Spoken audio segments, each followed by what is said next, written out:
ইরানের ওপর থেকে নৌ অবরোধ তুলে নিল যুক্তরাষ্ট্র। বাধা নেই তেহরান বন্দরমুখী জাহাজ চলাচলে, আবারও সচল হয়েছে হরমুজ প্রণালী। বিভাজনের ঝুঁকি থাকলেও স্থানীয় সরকার নির্বাচনে এককভাবেই অংশ নেবে এনসিপি। ইমেজ নষ্ট হয় এমন কাউকে স্থান দেয়া হবে না দলে, জানিয়েছেন নেতারা। সচেতন হতে চাই, কারণ এমন কাউকে নিলাম যার জন্য আমার পার্টি ওই স্পেসিফিক রিজনে বা ন্যাশনালি একটা নেগেটিভ ইম্প্যাক্ট পড়লো বা নেতাকর্মীদের উপর একটা খারাপ প্রভাব পড়লো, নেতিবাচক প্রভাব পড়লো, সেটা আমরা চাই না। হাতিঝিলে নৌপথ সম্প্রসারণ পরিকল্পনা সরকারের। উড়াল সড়ক সেতুর মাধ্যমে যুক্ত হবে 3টি লেক। 1000 কোটি টাকার প্রকল্প বাস্তবায়ন হবে 2 বছরে। কাঁটাতার না থাকা আর দুর্গম ভূপ্রকৃতি সংযোগে দফায় দফায় বিএসএফ এর পুশিং চেষ্টা। সীমান্ত সুরক্ষায় জনবল বৃদ্ধি জরুরি, আধুনিক ব্যবস্থাপনায় গুরুত্ব আরোপ। সীমান্ত বেড়া, আধুনিক টেকনোলজি, এইটা একটা সাময়িক পদক্ষেপ হতে পারে চোরাচালান বা এই ধরনের জিনিসগুলো ঠেকানোর জন্য। চট্টগ্রাম কক্সবাজার রুটে অভিনব কৌশলে ইয়াবা চোরাচালান। উখিয়া ক্যাম্পে বড় ডিলারদের আস্তানা। ব্রাহ্মণবাড়িয়ার বারেক ইউনিয়নে বিএনপি নেতার বিরুদ্ধে মাদক সাম্রাজ্য গড়ে তোলার অভিযোগ। ভূমি অধিগ্রহণ জটিলতায় থমকে আছে হিলি স্থলবন্দর। জয়পুরহাট মহাসড়কের একাংশের মেরামতের কাজ। পণ্য আমদানি রফতানিতে চরম ভোগান্তি। এই রাস্তাটা মানুষ চলাচলের অনুপযোগী। দীর্ঘদিন যাবত দেখি রাস্তায় এরকম দুর্গতি, চাকা খুলে দৌড় মারে, প্রতিনিয়ত এই দুর্ঘটনার শিকার কবলে আমরা পড়ি।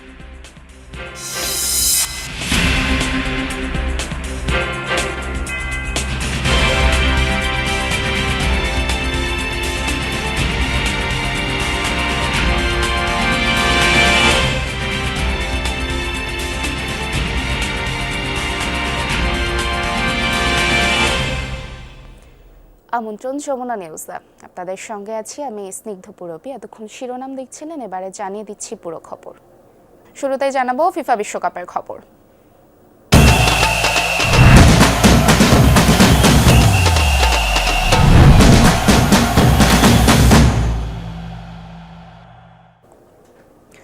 গ্রুপ বি এর ম্যাচে রাতে বড় জয় পেয়েছে সুইজারল্যান্ড। সুইসরা 4-1 গোলে হারিয়েছে বসনিয়াকে।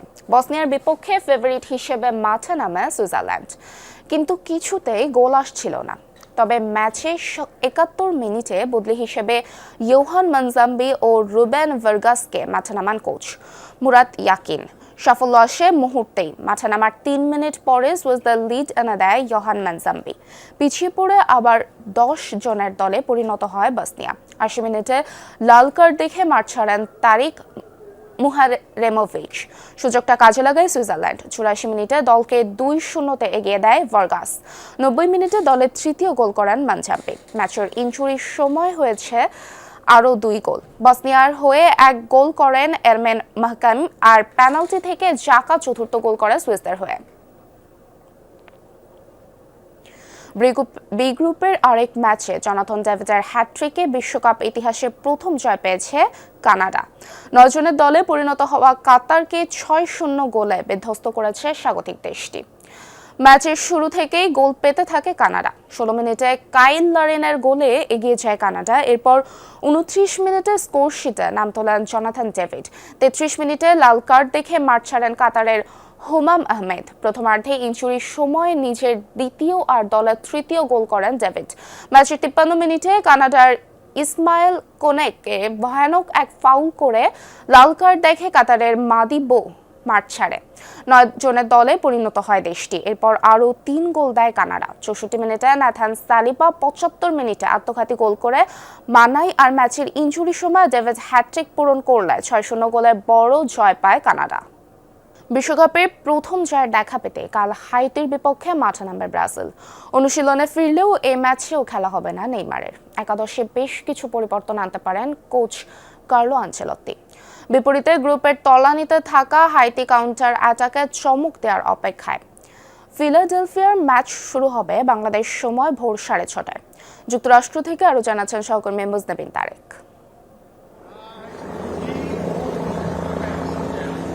গ্রুপ চ্যাম্পিয়ন হওয়ার মিশনে নেইমারকে না পাওয়ার হতাশা নিয়ে হাইতির বিপক্ষে লড়তে হবে ব্রাজিলকে, যে কারণে নিউ জার্সি ছেড়ে দলের সঙ্গে ম্যাচ ভেন্যু ফিলাডেলফিয়ায় যাওয়া হয়নি দেশটির সর্বোচ্চ গোলদাতার। দলের দুই গুরুত্বপূর্ণ খেলোয়াড় গ্যাব্রিয়েল ও রাফিনিয়াকে নিয়েও সতর্ক ব্রাজিল শিবির। হালকা চোটের কারণে দলের দুই গুরুত্বপূর্ণ খেলোয়াড় গ্যাব্রিয়েল মাগলাহেস ও রাফিনিয়াকে নিয়েও সতর্ক ব্রাজিল শিবির। ইবানেজের পরিবর্তে শুরুর একাদশে দেখা যেতে পারে দানিলোকে। তবে মরক্কোর বিপক্ষে হতাশ করলেও মাঝমাঠে ক্যাসিমিরোর জায়গা পাকা, আর আক্রমণ ভাগে লড়াই হবে কুনিয়া ও ইগরের মধ্যে। মাঝমাঠে লুকাস পাকেতার পরিবর্তে লুইস হেনরিককে নামিয়ে চমক দেখাতে পারেন কোচ কার্লো আনচেলত্তি। হাইতির বিপক্ষে বড় জয় পেতে 4-2-4 ফরমেশন বেছে নিতে পারেন এই ইতালিয়ান মাস্টারমাইন্ড। আর যে ছকে স্পটলাইট থাকবে আগের ম্যাচের গোলদাতা ভিনিসিয়াস জুনিয়রের দিকে। দীর্ঘ 54 বছর পর বিশ্বকাপ খেলতে আসা হাইতি নিজেদের প্রথম ম্যাচে স্কটল্যান্ডের কাছে হেরেছে 1-0 গোলে। পরাজয় সঙ্গী হলেও প্রতিপক্ষের গোল মুখে 15টি শট নিয়েছে তারা। আর ব্রাজিলের আক্রমণের সামনে ভরসা হতে পারেন ডিফেন্ডার হ্যানেস ডেলক্রোয়া। সেক্ষেত্রে বাস পার্কিং বা রক্ষণাত্মক কৌশলের সঙ্গে গতিময় কাউন্টার অ্যাটাকে ব্রাজিলকে চমকে দেওয়ার চেষ্টা থাকবে ক্যারিবিয়ান প্রতিনিধিদের। সি গ্রুপে 3 পয়েন্ট নিয়ে শীর্ষে স্কটল্যান্ড, মরক্কোর সমান 1 পয়েন্ট ব্রাজিলের, তলানিতে হাইতি। র্যাঙ্কিংয়েও সেলেসাওদের চেয়ে 81 ধাপ পিছিয়ে ক্যারিবিয়ান দেশটি। সবশেষ 1978 বিশ্বকাপে নিজেদের প্রথম 2 ম্যাচে জয় বঞ্চিত ছিল ব্রাজিল। এবার সে সংখ্যা কিছুটা কম। হাইতির বিপক্ষে কখনোই হারেনি সেলেসাওরা। 7-1 গোলের জয় যেমন আছে, 6-0 ব্যবধানের জয়ও আছে। তবে গ্রুপ চ্যাম্পিয়ন হতে হলে হাইতির বিপক্ষে জিততে হবে বড় ব্যবধানে। বিপরীতে নকআউট স্টেজে যেতে হলে জয়ের কোনো বিকল্প নেই হাইতির সামনে। মুজরাবিন তারেক, যমুনা স্পোর্টস, যুক্তরাষ্ট্র। দর্শক, বিশ্বকাপ কভার করতে এই মুহূর্তে যুক্তরাষ্ট্রে আছেন আমাদের সহকর্মী মুজরাবিন তারেক। বিস্তারিত জানাতে আমাদের সাথে যুক্ত হচ্ছেন তিনি।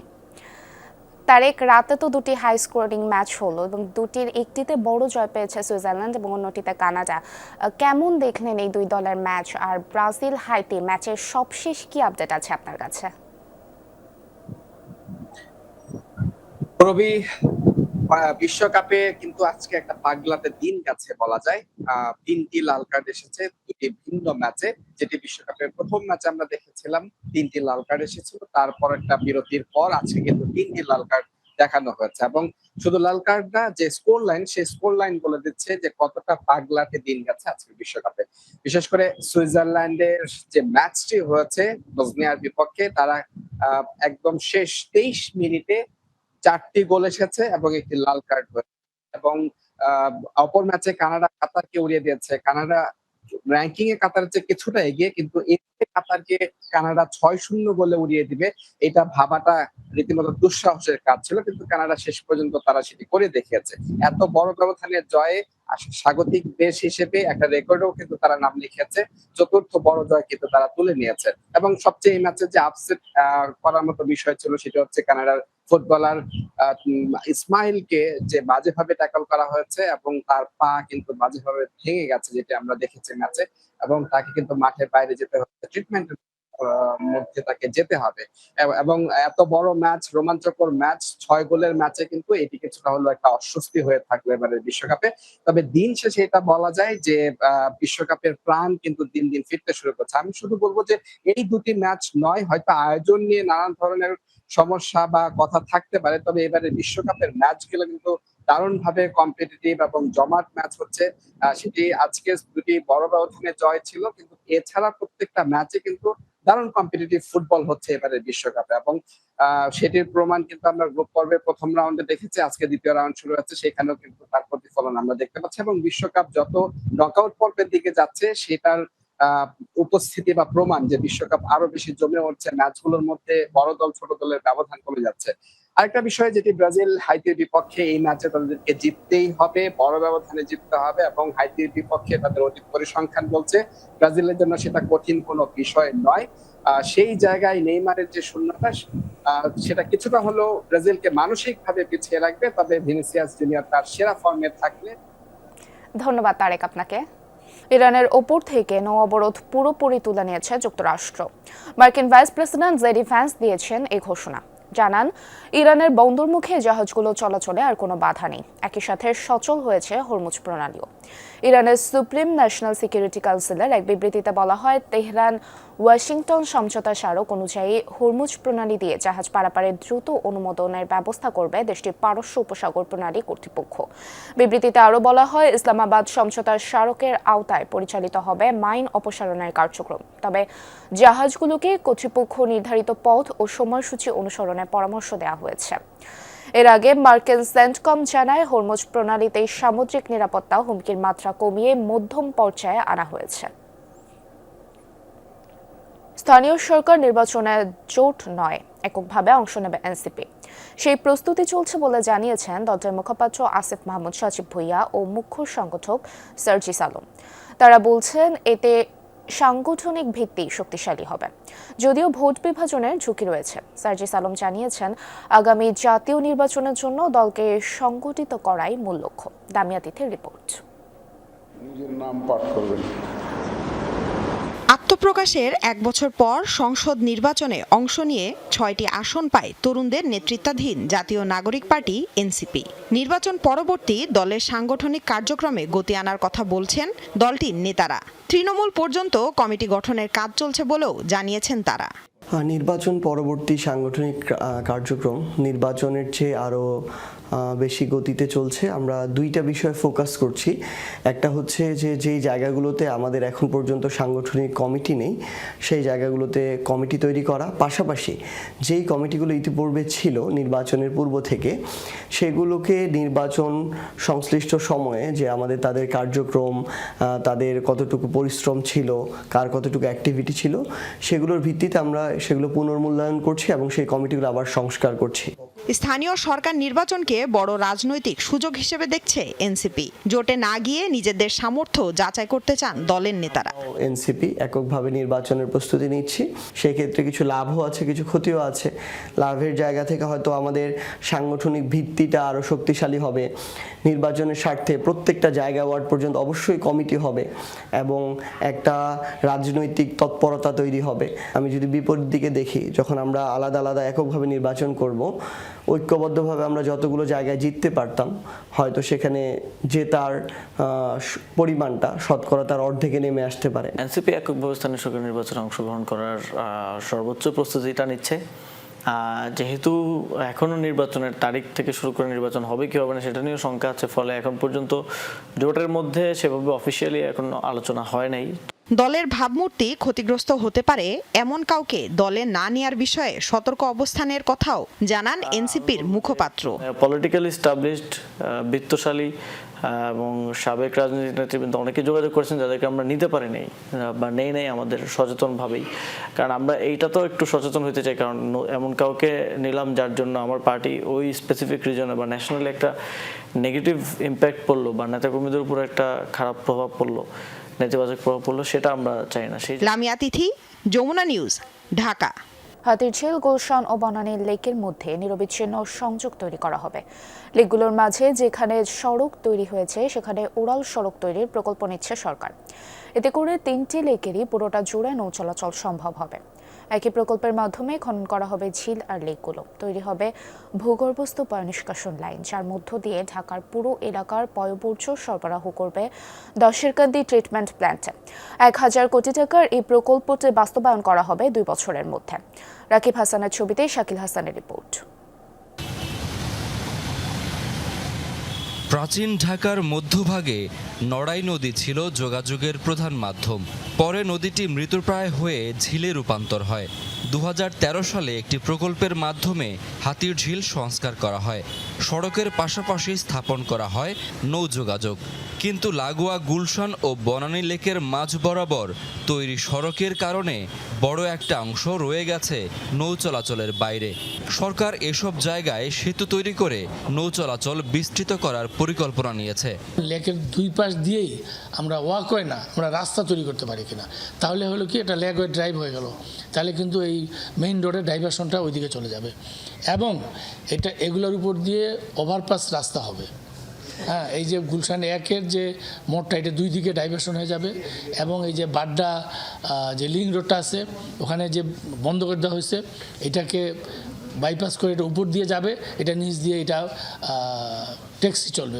বর্তমানে 5টি টার্মিনালের মাধ্যমে হাতিরঝিল এবং গুলশান লেকের আংশিক এলাকায় নৌ চলাচল সুবিধা পাচ্ছেন নাগরিকরা। প্রতিদিন 8-10 হাজার যাত্রী পরিবহন করতে পারে নৌযানগুলো। এফডিসি স্টেশন থেকে হাতিরঝিল গুলশান লেক হয়ে এখন নৌযানগুলো চলাচল করতে পারে এই গুদারাঘাট পর্যন্ত। হাতিরঝিল, গুলশান লেক আর বনানী লেক সংযোগ প্রকল্প বাস্তবায়িত হলে নৌযানগুলো এই গুলশান লেক ধরে চলাচল করতে পারবে বারিধারা পর্যন্ত। অন্যদিকে বনানী লেকে নৌযানগুলো চলাচল করতে পারবে গুলশান সোসাইটি জামে মসজিদ পর্যন্ত। হাতিরঝিলে এখনও আশেপাশের এলাকার পয়ঃবর্জ্য ফেলা হয়, এতে দূষিত হচ্ছে ঝিলের পানি। অথচ আফতাবনগরের কাছেই ৩৫০০ কোটি টাকা ব্যয়ে নির্মিত ৫০ কোটি লিটার পয়ঃবর্জ্য পরিশোধনের ক্ষমতাসম্পন্ন দাসেরকান্দি পয়ঃশোধনাগারটি অলস পড়ে আছে, কিন্তু পয়ঃবর্জ্য সরবরাহের জন্য পাইপলাইন তৈরি করা হয়নি। একই প্রকল্পের অধীনে এই পাইপলাইনও তৈরি করবে সরকার। গুলশান বনানীর যত সুয়ারেজ লাইন যেগুলো আপনার লেকে গিয়েছে, এগুলো সব আপনার কানেক্ট করে একদম পাইপ লাইনের মাধ্যমে, আন্ডারগ্রাউন্ড পাইপ লাইনের মাধ্যমে সব দাসেরকান্দি নিয়ে যাওয়া। নৌপথ এবং পয়ঃবর্জ্য পাইপলাইন তৈরির প্রকল্পটি 2 বছরে বাস্তবায়ন করা হবে। যদিও এই নেটওয়ার্ক তৈরি জটিল এবং ব্যয়বহুল বলে মনে করেন নগর পরিকল্পনাবিদ অধ্যাপক আদিল মোহাম্মদ খান। এই নেটওয়ার্কটা তৈরি করার ক্ষেত্রে অবশ্যই তার অগ্রপশ্চাৎ ভাবা উচিত, এবং সেটা তৈরি করতে গেলে কি পরিমাণ শুধু প্রকল্পের খরচ না, প্রকল্পের বাইরেও তার এক্সটার্নাল কস্টিং আছে, সেটা নিয়ে আলাপ করে সেটা বাস্তবতার নিরিখে তার পরবর্তীতে সেটা ফিজিবল হলে তখনই আগানো উচিত। হাতিরঝিল দূষণ থেকে রক্ষায় আইনও সংশোধন করা হয়েছে। এখন থেকে গুলশান বনানীতে নতুন বাড়ি তৈরির অনুমোদনের জন্য পয়ঃশোধনাগার তৈরি বাধ্যতামূলক করা হয়েছে। যেসব ভবনে নেই 2 বছরের মধ্যে তা তৈরি করতে হবে, নইলে গুনতে হবে জরিমানা। শাকিল হাসান, যমুনা নিউজ, ঢাকা। সুয়েজ ব্যাংকে ফুল এফএপে উঠেছে বাংলাদেশিদের জমানো টাকা। হিসেব মতে এই অর্থ 12,512 কোটি। কেবল 2025 সালে বাংলাদেশিদের আমানত বেড়েছে প্রায় 41.5%, অর্থাৎ বছরের ব্যবধানে জমা হয়েছে 3,600 কোটি টাকার বেশি। বৃহস্পতিবার সুইজারল্যান্ডের কেন্দ্রীয় ব্যাংকের বার্ষিক প্রতিবেদনে উঠে এসেছে এই তথ্য। প্রতিবেদন মতে গত বছরের ডিসেম্বর নাগাদ সুয়েজ ব্যাংকগুলোতে বাংলাদেশিদের আমানত দাঁড়িয়েছে 83.41 লাখ সুয়েজ ফ্রাঙ্ক। সারা বিশ্বের ধনীদের অর্থ গোপনে গচ্ছিত রাখার জন্য বহুদিনের খ্যাতি সুইজারল্যান্ডের। সুইস ব্যাংকগুলো গ্রাহকদের নাম পরিচয় গোপন রাখে কঠোরভাবে। প্রচলিত বিশ্বাস হচ্ছে অবৈধ আয় আর কর ফাঁকির জমানো টাকা জমা রাখা হয় সুইস ব্যাংকে। ছাত্র জনতার গণ অভ্যুত্থানে শেখ হাসিনা সরকারের পতনের পর দেশের দায়িত্ব নেয় অন্তর্বর্তী সরকার। তারা ক্ষমতায় থাকাকালীন 2025 সালে সুইস ব্যাংকে উল্লেখযোগ্য পরিমাণে বেড়েছে বাংলাদেশিদের আমানত। গত 1 যুগ ধরে বার্ষিক প্রতিবেদন প্রকাশ করে আসছে সুইস ন্যাশনাল ব্যাংক, যদিও প্রকাশ করে না গ্রাহকের তথ্য। 2025 সালের 31 ডিসেম্বর শেষ হওয়া বছরের প্রতিবেদন অনুযায়ী দেশটির ব্যাংকগুলোতে বাংলাদেশিদের আমানত এখন 83.41 লাখ সুইস ফ্রাঙ্ক। প্রতি ফ্রাঙ্ক 150 টাকা করে ধরে হিসাব করলে যা দাঁড়ায় 12,512 কোটি টাকার বেশি। আগের বছর এটি ছিল 58.95 লাখ সুইস ফ্রাঙ্ক। টাকার হিসাবে 8,843 কোটির বেশি। অর্থাৎ সুইস ব্যাংকে 1 বছরে বাংলাদেশিদের আমানত বেড়েছে প্রায় 41.5%। এই সময় অর্থ বেড়েছে 3,369 কোটি টাকা। গত 2 বছর হিসাবে নিলে 2023 সালের তুলনায় আমানত বেড়েছে প্রায় 46 গুণ। প্রতিবেদন অনুযায়ী 2025 সালে সুইস ব্যাংকে বাংলাদেশিদের জমাকৃত এই অর্থ দ্বিতীয় সর্বোচ্চ। এর আগে সর্বোচ্চ ছিল 2021 সালে 87.11 লাখ সুইস ফ্রাঙ্ক। এর পরে 2 বছর নজিরবিহীন হারে টাকা তুলে নেয় বাংলাদেশিরা। ফলে 2023 সালে আমানত কমে দাঁড়ায় মাত্র 1.77 লাখ সুইস ফ্রাঙ্ক। 2024 ও 25 সালে হঠাৎ এই উলম্ফনের কোনো কারণ উল্লেখ করেনি সুইস ব্যাংক কর্তৃপক্ষ। যদি কোনো বাংলাদেশি নাগরিকত্ব গোপন রেখে অর্থ জমা করে থাকেন, তবে ওই টাকা এই হিসাবে অন্তর্ভুক্ত হয়নি বলেও প্রতিবেদনে উল্লেখ করা হয়েছে। গচ্ছিত রাখা স্বর্ণ বা মূল্যবান সামগ্রীর আর্থিক মূল্যমানও নেই এই হিসাবে। মোস্তফা মাহমুদ, যমুনা নিউজ।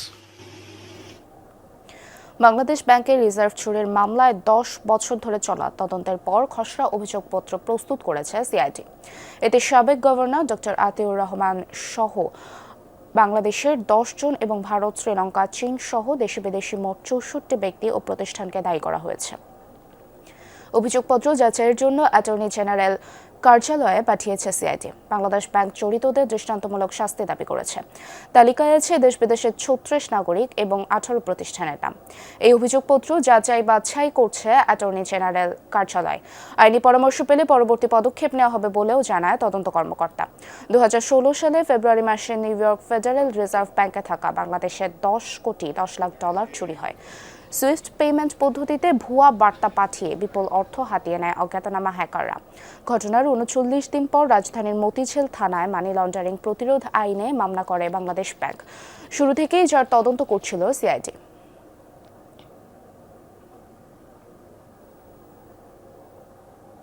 জামায়াতে ইসলামের সংসদ সদস্য মিজানুর রহমানকে মাইক্রো ওভেন দিতে চাইলেন বিজেপির সংসদ সদস্য আন্দালিব রহমান পার্থ।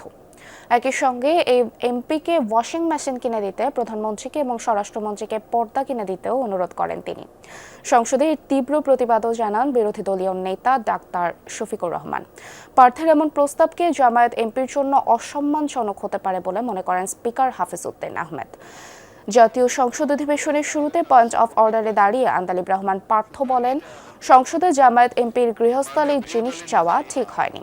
এতে সংসদ বিব্রত হয় বলেও মন্তব্য করেন তিনি। এর আগে বুধবার প্রস্তাবিত বাজেটের ওপর আলোচনায় অংশ নিয়ে সংসদ সদস্যদের বরাদ্দ দেওয়া flat washing machine, microwave oven ও পর্দা দেওয়ার দাবি জানান জামায়াতের এমপি মিজানুর রহমান। আমি এখন সংসদের স্পিকারের চেয়ারে প্রথম পয়েন্ট অফ অর্ডারে দাঁড়ালাম। ভারতের সীমান্তবর্তী বিভিন্ন এলাকা দিয়ে অব্যাহত রয়েছে পশ্চিম চেষ্টা।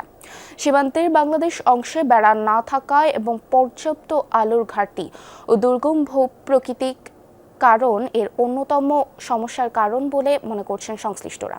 স্থানীয়রা বলছেন, সীমান্ত সুরক্ষায় অবকাঠামো ও জনবল বাড়ানো জরুরি। বিশ্লেষকরা জোর দিচ্ছেন আধুনিক সীমান্ত ব্যবস্থাপনায় ও কূটনৈতিক পর্যায়ে সক্রিয় উদ্যোগের উপর। জামালপুর ও কুড়িগ্রাম সমতল সীমান্ত ঘুরে আরও জানাচ্ছেন সহকর্মী সাগর ফরাজি। সাম্প্রতিক সময়ে একের পর এক পশিরের ঘটনায় দুই দেশের বাসিন্দাদের মধ্যে দেখা দেয় উত্তেজনা।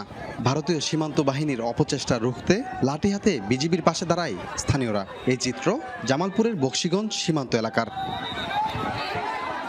সীমান্তের বাংলাদেশ অংশে নেই কাঁটাতারের বেড়া। এই সুযোগে নদ নদী ও বিস্তীর্ণ সমতল এলাকা দিয়ে প্রায় চলে বিএসএফের পশ্চিম চেষ্টা। দিনে শান্ত, কিন্তু রাত নামলেই উদ্বেগ বাড়ে স্থানীয়দের। অভিযোগ রয়েছে, নিজেদের ফ্লাডলাইট বন্ধ রেখে পশ্চিম কার্যক্রম চালায় ভারতীয় সীমান্তরক্ষী বাহিনী। তবে এমন পরিস্থিতিতে বিজিবির পাশাপাশি রাত জেগে পাহারা দিচ্ছেন স্থানীয়রা।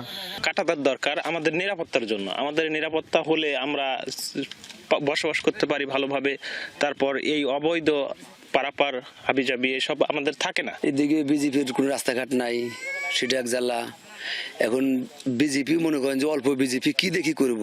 ভারত যেমন নিজের সীমান্ত সুরক্ষায় ব্যাপক অবকাঠামো গড়ে তুলেছে, তেমনি বাংলাদেশকেও ঝুঁকিপূর্ণ অংশে নিজস্ব কাঁটাতারের বেড়া নির্মাণের উদ্যোগ নেওয়ার দাবি সীমান্ত এলাকার বাসিন্দাদের। কাঁধে কাঁধ মিলিয়ে দেশের স্বাধীনতা সার্বভৌমত্ব রক্ষার জন্য আমরা চেষ্টা করে যাব। লাইটের ব্যবস্থা বা কাঁটাতারের ব্যবস্থা করা হয়, তাহলে আমরা আমাদের দেশে আর পোষণ করতে পারবে না। বিশ্লেষকরা বলছেন, কয়েক হাজার কিলোমিটার দীর্ঘ সীমান্ত শুধু জনবল দিয়ে সুরক্ষিত রাখা সম্ভব নয়। সময়ের সঙ্গে তাল মিলিয়ে প্রযুক্তি নির্ভর নিরাপত্তা ব্যবস্থার পাশাপাশি প্রয়োজন কূটনীতিক পর্যায়ে সক্রিয় উদ্যোগ।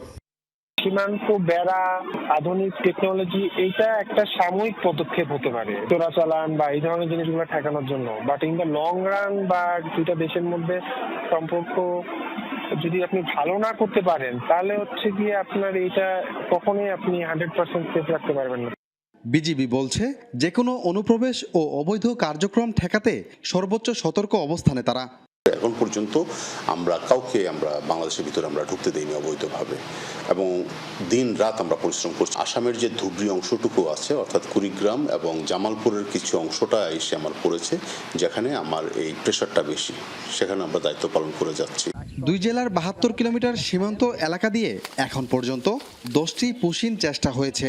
এছাড়া শূন্যরেখায় আটকে আছে নারী শিশুসহ 9 জন। সীমান্তর দুর্বলতাগুলো বহুদিনের, কিন্তু পুশিনের ঘটনা সামনে আসার পর আবারও আলোচনায় এসেছে সীমান্ত নিরাপত্তার কথা। সেই জায়গা থেকে সীমান্তের একটি অংশ বা একটি এলাকায় নিরাপত্তার কথা ভাবলে চলবে না। এই একটি অংশই পুরো দেশের নিরাপত্তা স্বার্থে জড়িত। তাই সীমান্তের অবকাঠামো উন্নয়ন, কূটনৈতিক বিষয় এবং আধুনিকায়ন করার দাবি জানিয়েছেন সীমান্ত পারের মানুষ। সাগর ফরাজি, যমুনা নিউজ, দেওয়ানগঞ্জ, জামালপুর। খুলনার দৌলতপুরে মসজিদে ঢুকে 2 মুসল্লিকে গুলি করার ঘটনায় সাজ্জাদ হোসেন নামের একজনকে গ্রেফতার করেছে পুলিশ। ঘটনার দিন রাতে সন্ত্রাসীরা তার বাসায় অবস্থান করছিল বলে স্বীকারোক্তিমূলক জবানবন্দি দেন তিনি। বৃহস্পতিবার বিকেলে খুলনার সিএমএম আদালতের ম্যাজিস্ট্রেট ইব্রাহিম খলিল মুহিত 164 ধারায় এই জবানবন্দি রেকর্ড করেন। এর আগে বুধবার রাতে দৌলতপুর থেকে সাজ্জাদকে আটক করে পুলিশ। 14 জুন ভোরে মসজিদে কোরআন পড়া অবস্থায় লোকমান হাকিম ও আলম শেখকে গুলি করে সন্ত্রাসীরা। উন্নত চিকিৎসার জন্য দুজনকেই ঢাকায় আনা হয়। পরবর্তীতে অজ্ঞাত আসামিদের বিরুদ্ধে মামলা করেন লোকমান হাকিমের ভাতিজা হেজাজুল ইসলাম। ঘটনায় জড়িত অন্যদেরও গ্রেপ্তারের চেষ্টা চলছে বলে জানিয়েছেন পুলিশ।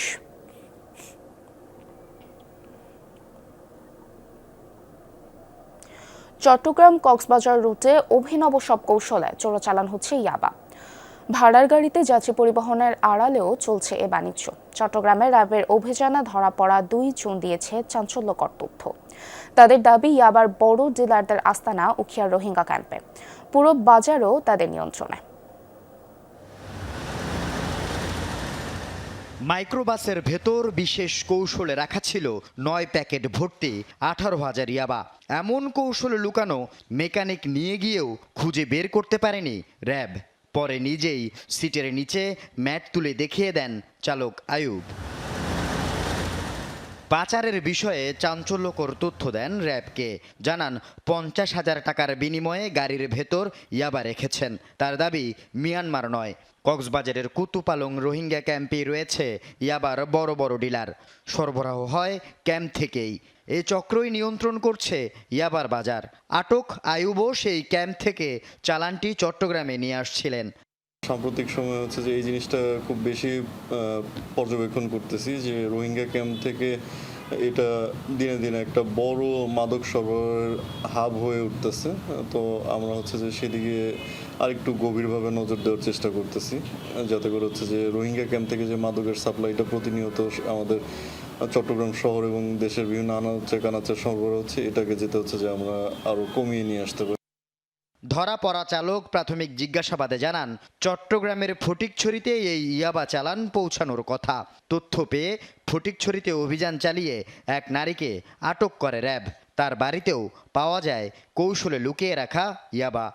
তাকে জিজ্ঞাসাবাদে বুঝতে পেরেছি তার থেকে চট্টগ্রামের যারা হচ্ছে যে খুচরা ব্যবসায়ী তারা হচ্ছে যে ইয়াবাটা সংগ্রহ করে যে যার মতো হচ্ছে বিভিন্ন ইয়াবার যে পয়েন্টগুলো আছে সেই ইয়াবার পয়েন্টগুলোতে বিক্রি করে। চালক আয়ুবের বাড়ি কক্সবাজারের টেকনাফে। তাকে হাটহাজারী থানায় এবং আটক নারীকে ফটিকছড়ি থানায় হস্তান্তর করেছে র্যাব। তবে বেশিরভাগ সময় ইয়াবা চালান বহনকারী এবং বিক্রেতা ধরা পড়লেও মূল হোতারা বরাবরই থেকে যায় ধরাছোঁয়ার বাইরে। আল আমিন শিকদার, যমুনা নিউজ, চট্টগ্রাম। মাদকের সাম্রাজ্য হয়ে উঠেছে ব্রাহ্মণবাড়িয়ার কসবা উপজেলার বাইক ইউনিয়ন। অভিযোগ উঠেছে রাজনৈতিক প্রভাবশালীদের ছত্রছায়ায় ভারত থেকে ঢুকছে মাদকসহ চোরাই পণ্য। মদতদাতা হিসেবে উঠে এসেছে ইউনিয়ন বিএনপির সাধারণ সম্পাদক মনির হোসেনের নাম। আইনশৃঙ্খলা বাহিনীর অভিযান চলমান থাকলেও এখনও ধরাছোঁয়ার বাইরে 12 মামলার আসামি মনির। নেওয়া হয়নি দল থেকেও কোনো ব্যবস্থা। তবে অভিযুক্ত মনিরের দাবি তিনি ষড়যন্ত্রের শিকার।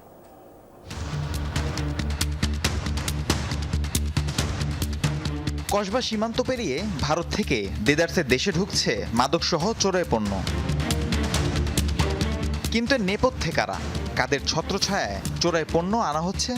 মনে করে যেন অহন মালামাই আনতারতাম না, কারণ অহন গুলগর বা 5 নম্বরের নিচেটা যদি তারা দিতে পারে চেষ্টা করি। বীজটা ডাইলে তো ফুটে দেওয়ার মেঘে বীজা 5 নম্বরের নিচে থাকতে পারতো, রেনুটা তো মেঘে বীজও দিতে পারবো।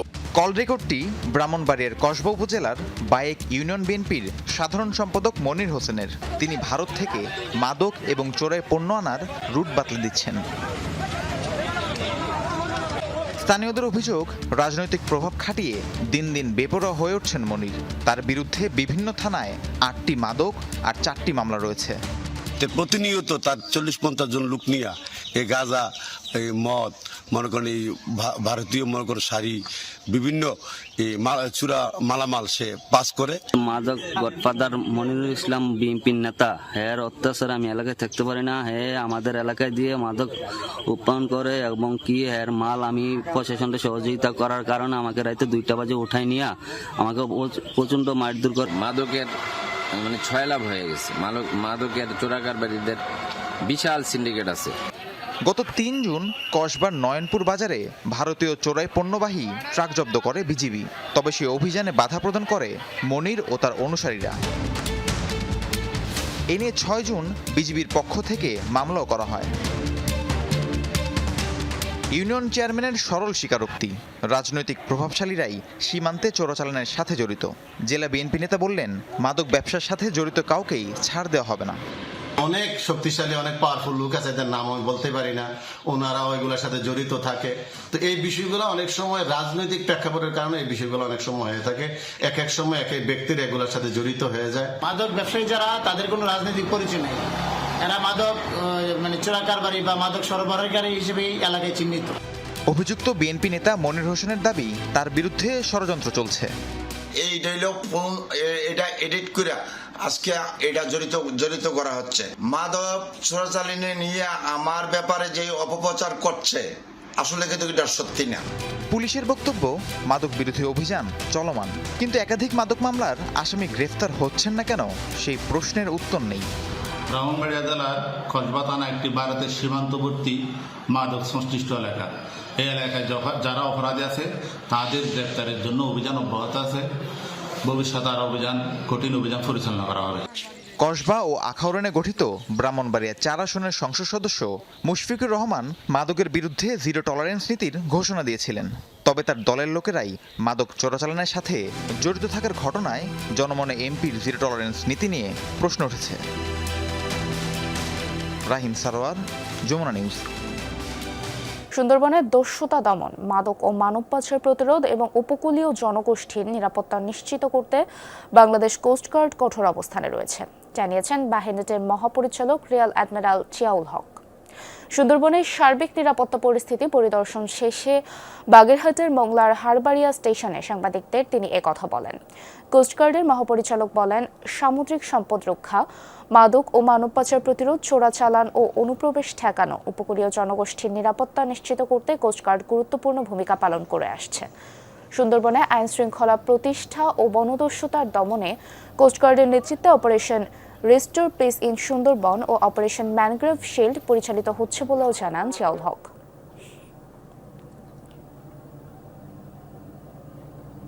শেরপুরে খাদ্যবান্ধব কর্মসূচির 33 টন চাল জব্দ করা হয়েছে। গোপন সংবাদের ভিত্তিতে মধ্যরাতে শহরের চাপাতলি এলাকায় জেবিন রাইস প্রসেসিং এর গোডাউন থেকে ভ্রাম্যমাণ আদালতের অভিযানে এসব চাল জব্দ করা হয়।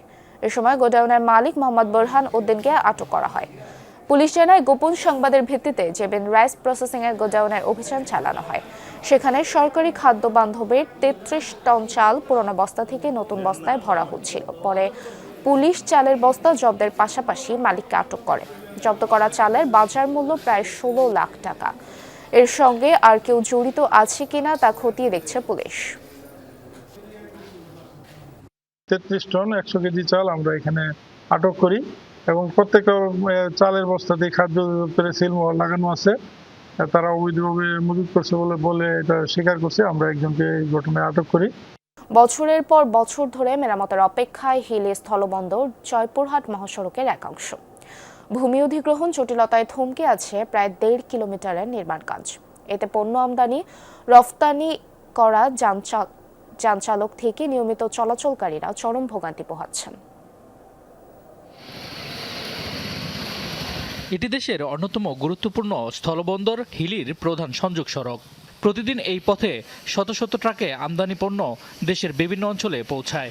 তবে দীর্ঘ এক দশকেও একাংশের সংস্কার কাজ শেষ না হওয়ায় সড়কটি এখন চরম ঝুঁকিপূর্ণ।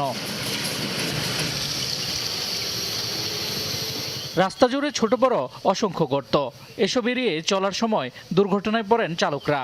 দুর্ভোগ পোহাতে হচ্ছে নিয়মিত চলাচলকারীদেরও। দীর্ঘদিন যাবত দেখি রাস্তায় এরকম দুর্গতি। আজকে অনেকদিন পর আসলে মনে করছি রাস্তা হয়তো বা কাজ হয়েছে, কিন্তু না, আরো অবস্থা খারাপ। এই যে মনে করেন এক্সেল ভাঙে, চাকা খুলে দৌড় মারে, প্রতিনিয়ত এই দুর্ঘটনার শিকার কবলে আমরা পড়ি। কাদা পানি হয় যেখানে সেখানে গর্ত হয়ে যাচ্ছে। এই গর্তগুলো তো যদি ঠিক মতো কাজ না করে তাহলে তো যেখানে সেখানে যে কোনো গাড়ি ফাঁসে যাবে। গাড়ি নষ্ট হচ্ছে, নিজের এই হাত পা খুব ঝাঁকি পায়ে ব্যথা করে। 2018 সালে হিলি স্থলবন্দর থেকে জয়পুরহাট পর্যন্ত সড়কটি 4 লেনে উন্নীত করার কাজ শুরু হয়। জয়পুরহাট অংশের কাজ কয়েক বছর আগেই শেষ। তবে ভূমি অধিগ্রহণ আর প্রশাসনিক জটিলতায় আটকা হিলি অংশের প্রায় 1.5 কিলোমিটার সড়কের নির্মাণ কাজ, যার প্রভাব পড়েছে আমদানি রপ্তানি কার্যক্রমে। ব্যবসায়ীরা বলছে সড়কের বেহাল দশার কারণে সময় ও খরচ দুটোই বাড়ছে। এই রাস্তাটা মানুষ চলাচলের অনুপযোগী এবং আমদানি রপ্তানিকৃত মালামাল ট্রাক যে যাবে আরো অনুপযোগী। রাস্তাঘাট যদি হয়, সুন্দর হয়, ভালো হয়, তাহলে এখানে আশা করি ব্যবসা বাণিজ্য একটু ভালো হবে। সমাজ কল্যাণ মন্ত্রী বলছে শীঘ্রই শুরু হবে ভূমি অধিগ্রহণ কার্যক্রম। এরপর টেন্ডারের মাধ্যমে সড়ক সংস্কারে দেয়া হবে ঠিকাদার নিয়োগ। ডিসিকে আমরা সমস্ত টাকা সরকার দিয়ে দিয়েছে।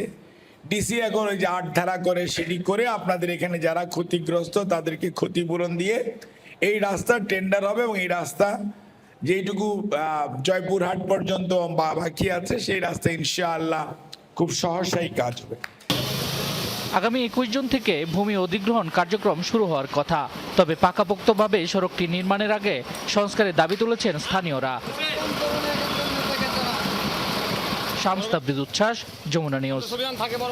নোয়াখালীর কোম্পানীগঞ্জ উপজেলার বামনী নদী অববাহিকায় বন্যা ব্যবস্থাপনা ও নিষ্কাশন ব্যবস্থার উন্নয়ন প্রকল্পের আওতায় নির্মিত হচ্ছে বামনী ক্লোজার বাঁধ।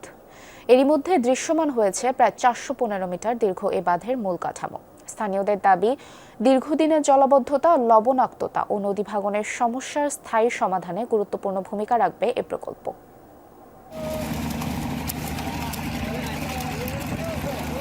বামনী নদীর বুক চিরে দৃশ্যমান হচ্ছে সম্ভাবনার নতুন এক স্থাপনা। নোয়াখালীর কোম্পানীগঞ্জ উপজেলার বামনী নদীর অববাহিকায় এগিয়ে চলছে বহুল প্রতীক্ষিত ক্লোজার বাঁধ নির্মাণের কাজ। বন্যা ব্যবস্থাপনা ও নিষ্কাশন ব্যবস্থাপনা উন্নয়ন প্রকল্পের আওতায় নির্মিত হচ্ছে প্রায় 415 মিটার দীর্ঘ এই বাঁধ। এর মধ্যে দৃশ্যমান হয়েছে এর মূল অবকাঠামো। 10.5 কিলোমিটার নদীর খনন সহ প্রায় 47 কোটি টাকা ব্যয়ে বাস্তবায়িত হচ্ছে প্রকল্পটি। এর আওতায় নির্মাণ করা হচ্ছে 19 ভেন্টের একটি রেগুলেটর এবং প্রায় 10 মিটার গভীরতার ক্লোজার বাঁধ। কাজ সম্পন্ন হলে কোম্পানীগঞ্জ ও কবিরহাট উপজেলার প্রায় 150 বর্গমিটার এলাকার প্রায় 9 লাখ মানুষ সরাসরি উপকৃত হবে। নোয়াখালীবাসীর যে জলাবদ্ধতার একটা প্রবলেম ছিল সেটা থেকে ওভারকাম হবে। সেকেন্ড হচ্ছে এই পার্ট থেকে যে লবণ পানিটা ঢুকতেছিল স্যালাইন ওয়াটার, সেই স্যালাইন ওয়াটার বন্ধ হবে। বাঁধ নির্মাণে খুশি স্থানীয়রা। তাদের প্রত্যাশা প্রকল্পটি বাস্তবায়িত হলে দূর হবে দীর্ঘদিনের জলাবদ্ধতা ও বন্যার দুর্ভোগ, কমবে নদী ভাঙন ও লবণাক্ততার প্রভাব, নতুন করে জেগে উঠবে চরাঞ্চল, উদ্ধার হবে হারানো কৃষি জমি। আমরা বহুত কষ্ট করছি এই বাঁধের কারণে, এখন বাঁধ হয়েছে, ইনশাআল্লাহ আমরা সবাই খুশি। নোনা পানি জোয়ার ঢুকে বাঁধ ভেঙে ফেলতো, প্রজেক্ট ভেঙে ফেলতো, এখন ওইটা থেকে আমরা পরিত্রাণ পাবো। বাঁধটা হওয়ার কারণে আমরা এলাকাবাসী যথেষ্ট সন্তুষ্ট। নতুন করে জট জাগবে, নতুন করে জট জাগলে আমাদের জায়গাটা আমরা ফিরে পাবো। পানি উন্নয়ন বোর্ড বলছে ক্লোজার বাঁধটি নদীতে জোয়ার ভাটার প্রবাহ নির্ণয় করবে। প্রকল্প বাস্তবায়নের মাধ্যমে প্রায় 280 কোটি টাকার সম্পদ সুরক্ষিত হবে। প্রায় 9 লক্ষ লোক সুবিধাভোগী এই প্রকল্পের আওতায়, প্রায় 150 বর্গ কিলোমিটার এলাকা, এবং এই প্রকল্প বাস্তবায়নের ফলে প্রায় 267 কোটি টাকার সম্পদ রক্ষা পাবে। প্রকল্পটির মেয়াদ 2027 সালের জুন পর্যন্ত থাকলেও স্থানীয় জনগণের সুবিধার কথা বিবেচনায় নিয়ে নির্ধারিত সময়ের আগেই গুরুত্বপূর্ণ অংশের কাজ শেষ করার চেষ্টা চলছে। এই রেগুলেটর কানেক্টেড ক্যানেল থেকে রিকশালার মোড় পর্যন্ত নদীর যে অংশ আছে এটাকে খনন করা হবে, আর অপোজিট পারে যে জালিয়ার খাল আছে সেটারও খননের প্রকল্প। একসময় যে বামনী নদী ছিল ভাঙন, জলাবদ্ধতা আর অনিশ্চয়তার প্রতীক, সেই নদীকেই এখন ঘিরে দেখছেন নতুন স্বপ্ন। সংশ্লিষ্টরা বলছেন, ক্লোজার বাঁধ প্রকল্প পুরোপুরি বাস্তবায়িত হলে শুধু দুর্ভোগই কমবে না, বদলে যাবে এই অঞ্চলের কৃষি, মৎস্য এবং সামগ্রিক অর্থনৈতিক কর্মকাণ্ডের চিত্রও। শামস তাবরিজ উচ্ছ্বাস, যমুনা নিউজ। মন্ধাত্তার আমলের ফাইটারদের দিয়েই কুয়েতের মার্কিন ঘাঁটিতে সফল অভিযান চালিয়েছিল ইরানের বিমান বাহিনী। পাইলটদের দক্ষতায় ফাঁকি দিয়েছিল অত্যাধুনিক আকাশ প্রতিরক্ষা ব্যবস্থা।